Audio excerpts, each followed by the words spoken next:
So, a couple of weeks ago, the BBC announced that most people over 75-year-olds will be losing access to their free TV licences. That in future it's going to be means tested, which will mean most over 75-year-olds losing out. Now, there's a number of things to be said about this, and one is the fact that people are really giving the BBC a kicking about this, but actually I think they really ought to look at the government, and it was the government who passed this responsibility on to the BBC, and it is a pretty big financial burden for the corporation, so that's something that needs to be taken account of.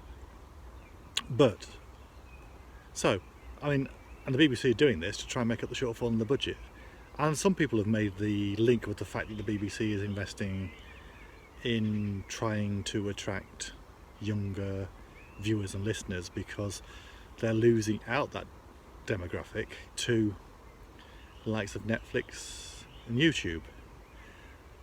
Personally, I don't think they're going to come back to that world of linear live TV. And I don't know, I love the BBC. I do actually think that the BBC has lost the plot politically in the last few years, and something really needs to be done about some of its political output. But by and large, I think this country is enriched by having the BBC.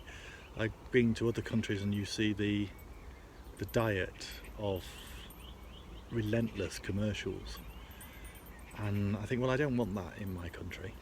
But so with some caveats, I would say that I love the BBC as an institution. So one of the big issues is that a huge number of older people report that the TV is their main source of companionship. Now, I don't necessarily think that's a good thing, but it's a reality. And if people over 75 are going to lose out because they can't afford the TV licence, then what do we do? So the younger people are watching Netflix, YouTube, etc. The older people are going to lose what could be their only companion. So what can we do about that? Can we find a way of older people having that companion but not having to pay out for it? Now, there's no simple solution to this because, as I'm sure you're going to point out to me, it's probably, I haven't done the sums, but it's probably the case that the TV licence is cheaper than paying subscriptions to, well, first of all, paying for an internet subscription, and secondly, paying for subscriptions to the likes of Netflix. All of that is probably, pretty sure, much more expensive than a TV licence. But my point is that older people are not benefiting from the possibility of watching non-linear, non-live output, which younger people get access to without having to pay the TV license. So what I'm saying is, what are the implications of all this? How can we address it? How can we make sure that older people can benefit from these technologies in the same way that younger people do?